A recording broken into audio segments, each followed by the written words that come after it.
नमस्कार, मैं रमेश, आप देख रहे हैं AK24। देखिए, भवन निर्माण मंत्री जो हैं आज सूचना जनसंपर्क विभाग में आज प्रेस कॉन्फ्रेंस कर क्या कुछ कर रहे हैं, पहले वीडियो को सुनिए। विश्व स्तरीय उसमें योग पीठ है मुंगेर में, तो उन्हीं का एक ब्रांच यहाँ पर खोला गया है, जिसके लिए भवन निर्माण विभाग के द्वारा 1 एकड़ ज़मीन उपलब्ध कराई गई है।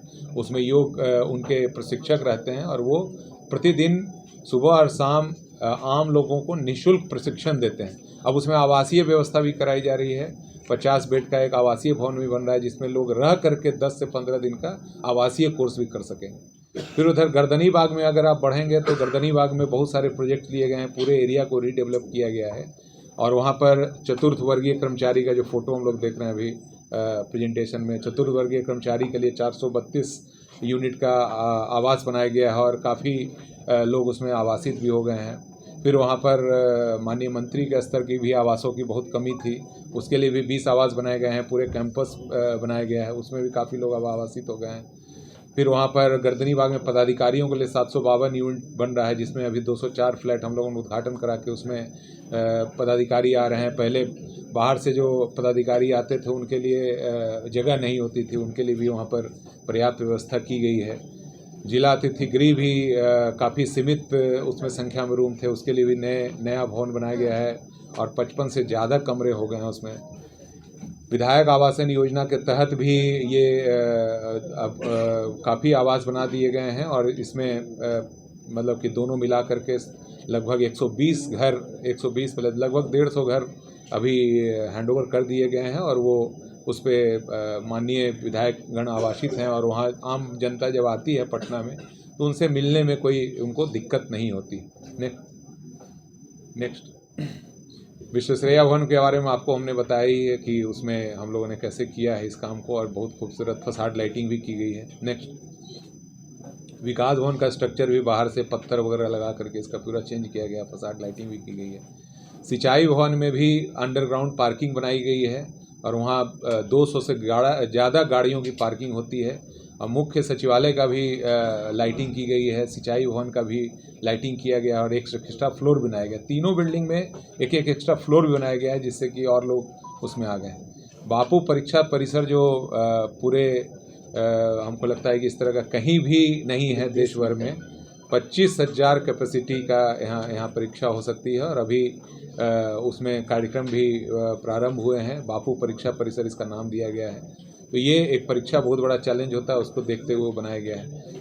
बोधगया में बहुत सारे टूरिस्ट आते हैं और वहाँ पर 5 स्टार होटल्स की भी कमी है, तो उसके लिए एक 100 बेड का होटल भी बनाया गया है। पर्यटन विभाग को इसको उद्घाटन करके दे दिया गया, उनके द्वारा 5 स्टार होटल के साथ एग्रीमेंट करके उसको चलाया जाएगा। नेक्स्ट यहाँ OP शाह सामुदायिक भवन बनाया गया है। पटना सिटी में आप लोग जान रहे हैं कि प्रकाश पर्व के समय में काफ़ी संख्या में श्रद्धालु आते हैं और पिछले वर्ष इसमें 5,000 से ज़्यादा लोग आवासित हुए और वहाँ पर रह करके उन्होंने इसमें जो सुविधा दी गई उसको सराहा और इससे यहाँ जो श्रद्धालुगण हैं उसकी संख्या बढ़ते जा रही है। इधर जो कंगन घाट की तरफ रोड भी आ गया, उससे भी ज़्यादा श्रद्धालु आ रहे हैं, इसका बहुत उपयोग हो रहा है। एक यहाँ पर डॉल्फिन का सेंटर भी बनाया गया है जो वन पर्यावरण वन एवं जलवायु परिवर्तन विभाग का है, जिसको इसी वर्ष उद्घाटन किया गया था माननीय मुख्यमंत्री महोदय के द्वारा। राष्ट्रीय डॉल्फिन अनुसंधान केंद्र यह भी उन लोगों के द्वारा चालू कर दिया गया है।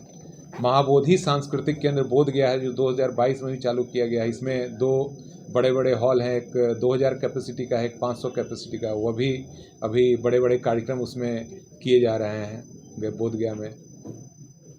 कर भवन के लिए अलग से कोई नई बिल्डिंग थी और बहुत सारे जो यहाँ लोग आते थे जो कर देने वाले लोग हैं उनको उनकी सुनवाई करने में दिक्कत होती थी, तो अलग से कोर्ट रूम्स बनाए गए हैं, रूम्स बनाए गए हैं जिसमें सुविधाजनक तरीके से लोग आते हैं और अपनी उनकी सुनवाई होती है, आदेश पारित होता है। इसके लिए भवन बनाया गया है।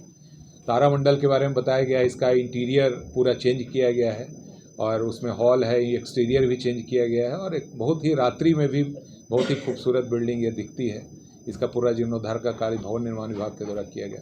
परिवहन परिसर फुलवारी शरीफ बनाया गया जो यहाँ पर फुलवारी शरीफ में है। इसमें DTO कार्यालय के साथ साथ ट्रांसपोर्ट के भी कार्यालय हैं और आधुनिक भवनों में से एक है। वहाँ बस के लिए भी डिपो बनाया गया है, वहाँ से लोग को काफ़ी सुविधा हो गई है, तो इसका भी निर्माण कार्य हाल में ही पूरा किया गया। नेक्स्ट, वानिकी महाविद्यालय मुंगेर बनाया गया, एक बड़ा सा कैंपस है जिसमें अभी हाल में ही डिसीजन भी हुआ है कि उसको किस तरह से आगे रन किया जाएगा। तो इसमें बॉयज़ हॉस्टल, गर्ल्स हॉस्टल और काफ़ी सुंदर एकेडमिक बिल्डिंग बनाई गई है, यह भी निर्माण कार्य पूरा हुआ है। फिर वाल्मीकि नगर में अभी माननीय मंत्री महोदय ने आपको बताया, वहाँ पर 500 कैपेसिटी का एक ऑडिटोरियम बनाया गया और साथ में 100 से ज़्यादा कमरे बनाए गए हैं। आपने सुना नए और पुराने जितने भी भवन हैं उसको जीर्णोद्धार किया जाएगा, साफ तौर पर भवन निर्माण मंत्री जो हैं कह रहे हैं। तमाम खबर देखने के लिए एक न्यूज़ 24 के बने रहे। धन्यवाद।